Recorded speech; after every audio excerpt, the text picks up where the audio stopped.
isa mpoto yenjo ini wacho muchoto kujenga isondorosi pamuvhuro ndichavhura muromo nditi kudhakwa kunama guka rina mukombe kunama chakuda hapana chiripo ndomba zvaperera sokumapeto kwengano kukapira sarungano ngapave nesungano kati tapera rimogungano stop drug abuse. Pachipiri deno vanhu vachishandisa protection kusina munyaviri tapedza mazana maviri kunyeperana muri vaviri morega kupfeka mopfekwa nomweya wokusasimira kana nyaya yangu iri pakushandisa protection kwete kushandiswa neerection zvokuzokanganwa direction. Pachitatu motsipiri tatu vamwe kuti kumbamwe zvichidzi mari inotsvakwa haikona kuvabasa munzvimbo isina mabasa zvaringori bonderere mungariswerera bondere. Youth must be productive and innovative. Pachina chana mai tichashaina zvedu samadzimai mumwe nemumwe tichinongedza vana vedu nemimwe sechingoma zvachinoti pangu and the glory of the mother comes from her children. Ndinganongedza sei achinorindira mukaka uchisina pamino ndokunongedza sei rungori rutanda naicho muzhezhe waakatakura ngandidadiswe semudzimai pachina takabva nako kumunga ingaitika tikashiya dzokutsenga idzi ndidzo dzokudzenjere mutangariro muwane chokutsenga. Pamuchaungana varume nechishanu kurudziranai varume kushandisa dzenipfungwa shanu kana ari chaiye hashandisi simba kumudzimai ane shoma kupinda rake mwene wechibako ndiye unoziva mwena wechibako chake rake basa kuriti rasina namupindira wadikitira ngazive bako rake chigoveranai aya marevo abva masvingo agovere nemugovera ongorogwari ropa kuti kutsvaga n'anga mapera kuti gwa vakaputigwa kusaputigwa kusvika pakuputikirwa kushaya zivo kukwidibikwa wandomba kugashira runetengoguya asika pasvondo isati yazarugwa zvakazarugwa paridzai no to gender based violence, say no to domestic violence, say no to drug abuse. We say what? No to unprotected sex. Chero mukapendera zvenyu nechegumi iri vhangeri rinochengeta vatendi ngemutemo ine gumi. Tinoramba tichiparidza vhangeri rinochengeta vatendi kunge mutemo ine gumi. Wow, poetry. This program is brought to us by SayWhat with support of the Swedish Embassy in Zimbabwe. SayWhat is celebrating 20 years of championing sexual reproductive health rights for young people. And April is Sexual Assault Month. And today's discussion will focus on that. Remember to call our toll-free line 577. That's the line if you need psychosocial support, SRHR-related challenges and solutions, and child protection solutions as well. You can save that number and call that number. It is our toll-free line 577. And remember, this program is brought to us by SayWhat with the support of the Swedish Embassy in Zimbabwe. I am Vika Andi Madlamini. It is a Zim Papers radio broadcast simulcast. We're live right here on Star FM, sounding good all the time, Diamond FM, as well as Platinum FM. We're also live on Facebook. You can join the conversation. Today, we're talking about a very important topic. Nokuti sometimes zvinenge zvisinyatsori clear pakutaurika nepakuoneka, especially kana pane repercussions. So mubvunzo wanhasi ndewekuti munowirirana sei kuti musvike pakuita bonde? Munowirirana sei kuti musvike pakuita bonde? Joining us for the conversation live in studio is Lenmo P. Musengi. He is a student. We also have Rutendo Rusere, a student. Good morning and welcome. Good morning. Hello, how are you? Thank you. I'm good. How are you? Doing well. Wonderful. Let's get straight into it. Let me start with you, Prince. Munowirirana sei kuti musvike pakuita bonde? Yeah, okay. So here's the thing. Actually, these days, there's no agreement. There's no a clear agreement. You then say, okay, let's have sex. Zvakungoitika mazwana ndezvekuti us youth we just do zvinhu zvekuti ndanakirwa nemusikana twakutodanana, right? Hapana agreement yekuti it's an assumption yekungoti vanhu vakadata they're not supposed to have sex. Oh, it's automatic. So zvakuita kunge it's a culture iri kuenderetwa, I mean from where, but that is what is happening. Hapana kubvumirana kuri clear kuti now is the right time to have sex. Vanhu vari kungoti when we do romance, the end thing is what is sex, and even consent, there's no consent there. That's why these days we are having cases ekuti unoona munhu akuzondorepota later after aita sex and then ozorealize kuti I think ndakaabuse, and then she went on to report kumapurisa, which is something chekuti it needs to be addressed zviri right. Okay. Yeah.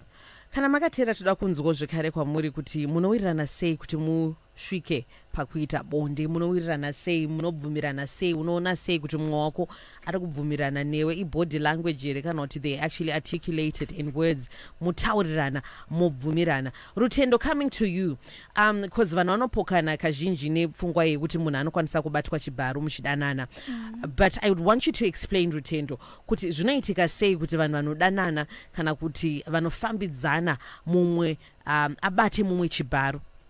Okay, I think zvinoitika ndezvekuti vanhu kana vari murelationship kuside revasikana mostly vanowanzoti I'm not ready for sex, but then vanoenda kunoita zvimwe zvinhu zviri linked to sex, for example flirting, sending each other nudes. Saka kuside remukomana in most cases anobva afila like musikana ari kuda but maybe haana courage, so anozoenda up akumuforsa.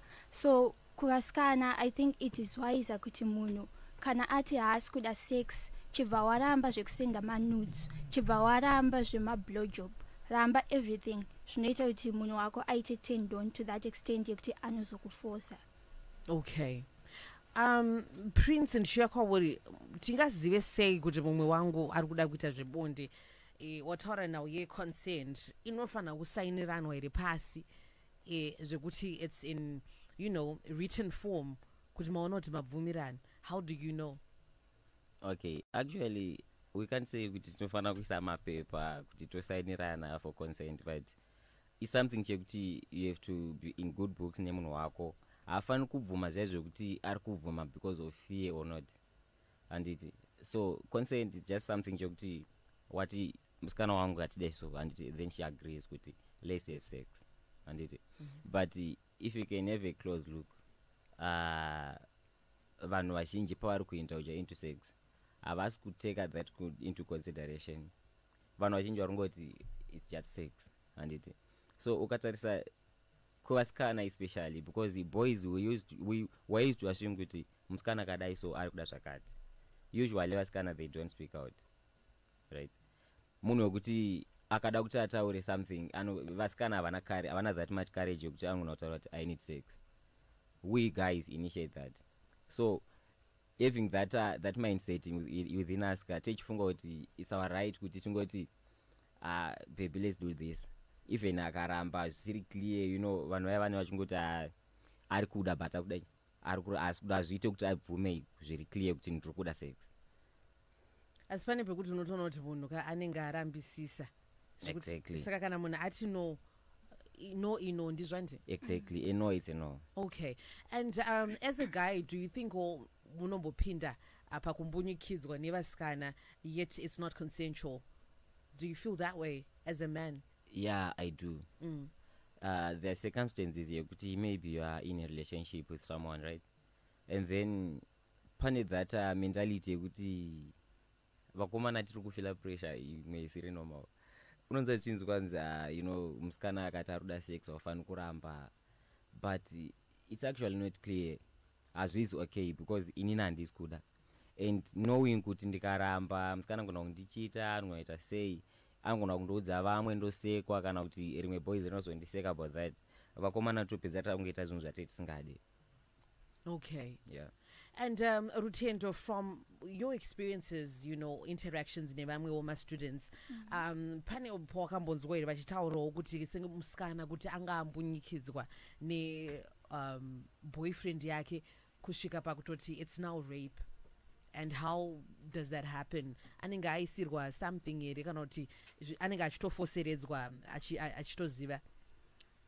In most cases vasikana vanozotaura later in groups, but then vanenge vasisina intention yekunoreporta. But I've heard kuti most of us kana pavakaluza virginity yavo it was actually forced, but then munhu azokwanise kunoreporta because iboyfriend yake and anozongoti yadeuka, but then vanenge vasina kuspikwa or anything. It's because vese vari two maybe vanga vachiita romance and then vabva vasvika to that extent sex, and in most cases the guys vanobva vachizvoni kana kuti ndinongoisa mbichana kana kuti musoro chete, and then otozopedzisira aisa like the whole thing.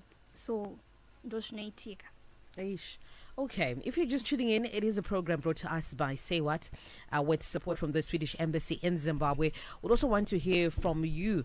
You can send a message 0775 897 897. You can interact with us on our WhatsApp platform as well. And on Facebook, we're live on Facebook. And mvunzo kuti munowirirana sei kuti musvike pakuita bonde. Rutendo ndezvipi zvinofanirwa kuitwa nekuchimbidza kumunhu wese anenge abatwa chibharo uye SayWhat inopindawo papi, inobatsira sei nyaya dzakaita seidzodzo? Alright, thank you. So kana munhu achinge abatwa chibharo anofanira kuripota as soon as possible.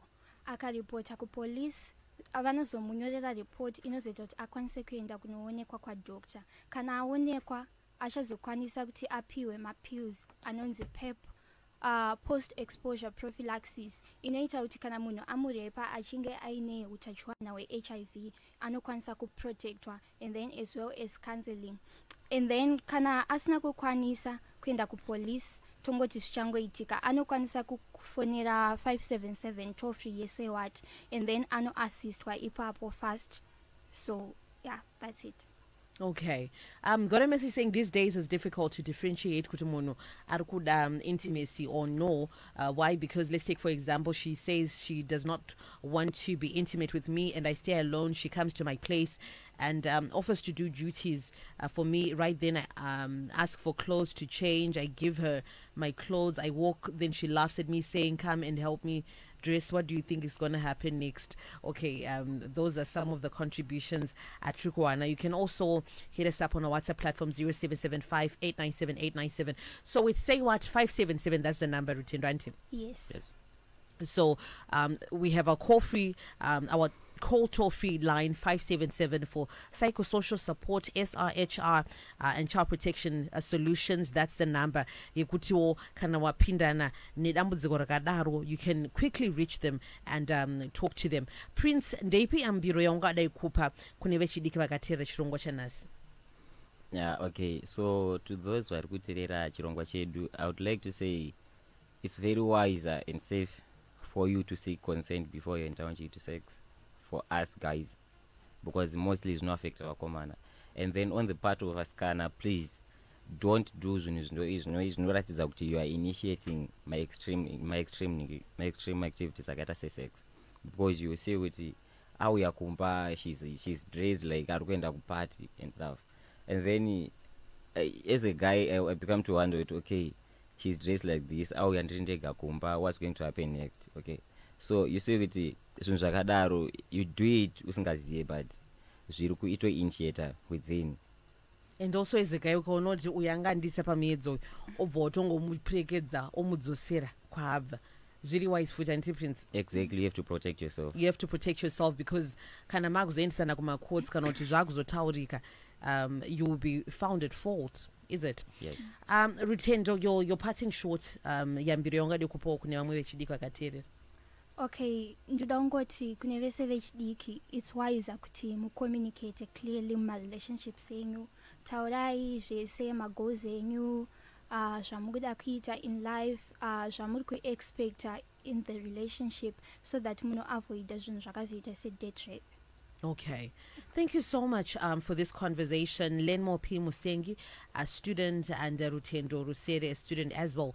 Tanishtaura Nina, we consent, kuti munowirirana sei kuti musvike pakuita bonde. Of course, this program brought to us by SayWhat with support of the Swedish Embassy in Zimbabwe.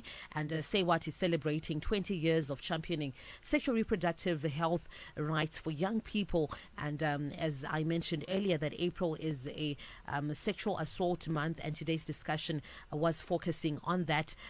For any help that you may need to do with HR related problems or challenges and solutions, you can call 577. We're live on Star FM, Platinum FM, as well as Diamond FM, as in Papers Radio Broadcast Simulcast. We're also live on Facebook. Thank you so much for listening. We do this again next week, same time.